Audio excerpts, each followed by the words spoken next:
And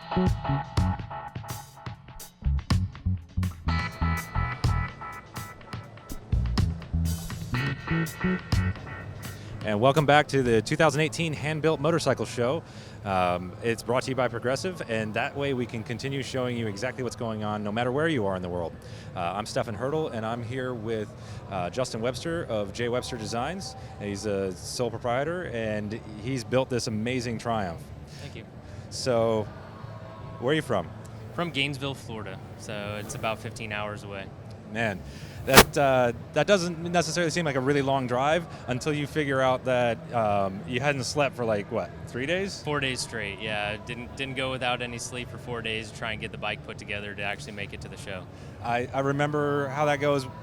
Fortunately, we haven't had too many of those in the last couple of years, but the early days, man, every single time it was to the wire. It was rough. This one rode me pretty hard. Yeah, but the results are totally worth it. And Thank you. You can Thank see you. it because maybe to an untrained eye, they might see this as a stock bike because Sure. it's so well put together. All the seams, everything's tight. Right. But the reality is that this is extremely modified. Yes. What are the original parts, or what's the original bike? The original bike was a 2014 Triumph Scrambler. So, I mean, if you know anything about the Triumph lineup, there's nothing Scrambler left on this bike. The only thing left really stock Triumph that hasn't been redesigned or redone is from the upper rear motor mount all the way to the headstock.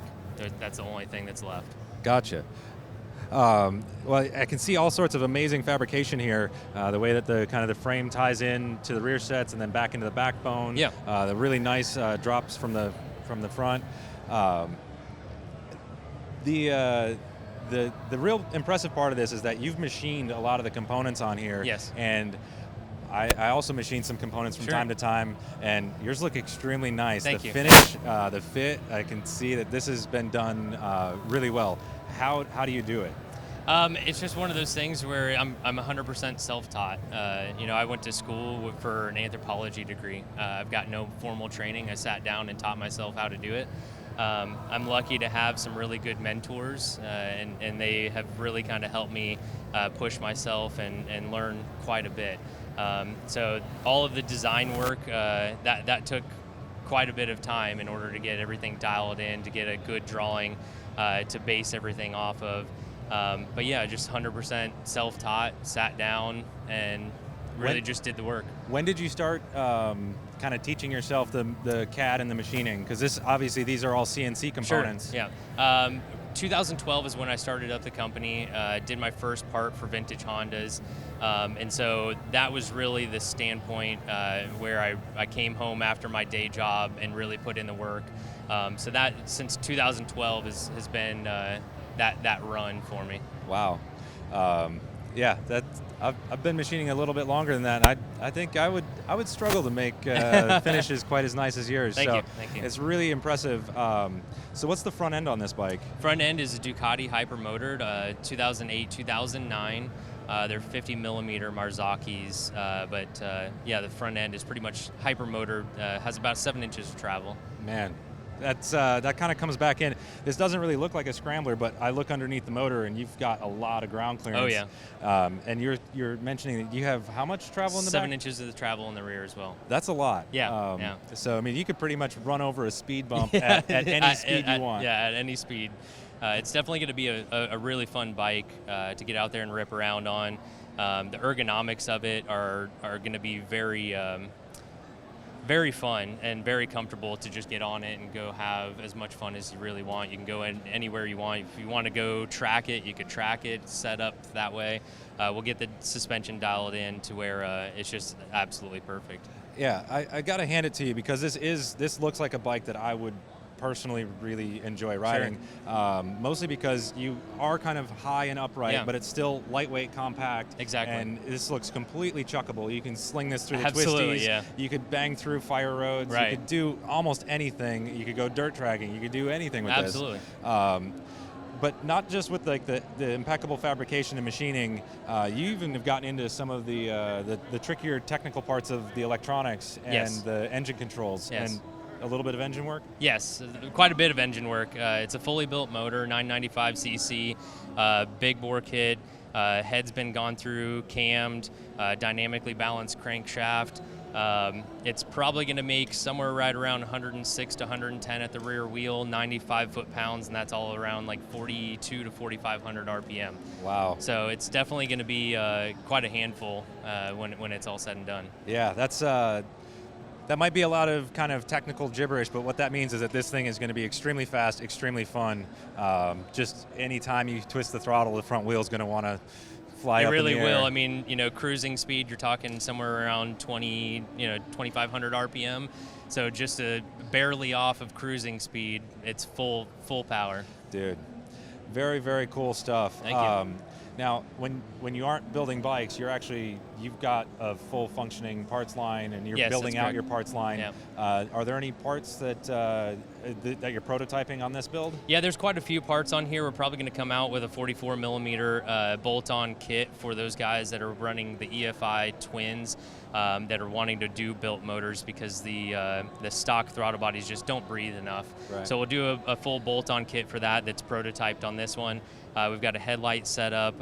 We've got some controls on this bike that we're gonna come out with, as well as doing a full line for just the Triumph specific parts. Nice. That's something that I can relate to pretty well, because I mean, obviously we build some bikes. Yeah. We're also starting to build some of our own kind of production parts, and it's a difficult balance to maintain the custom work. It is an opportunity to prototype, and you learn a little bit more about how the stuff works, so you can make sure that it's every bit as good. Right. I think some companies in the past had sort of just designed their aftermarket parts in a vacuum. Right. And then you get it to the bike, and it's like, it kind of fits, but right, not really. Exactly. I mean, ultimately, from a design standpoint, the parts can't stand out on their own. If they're too loud and they're just misplaced, when the customer gets that part and puts it on, it loses its cohesive design in their bike, no matter what platform that they're using it in. So to make something that works well with every design or every genre of bike is pretty difficult. And so if you just, like you said, design something in a vacuum, it just doesn't work.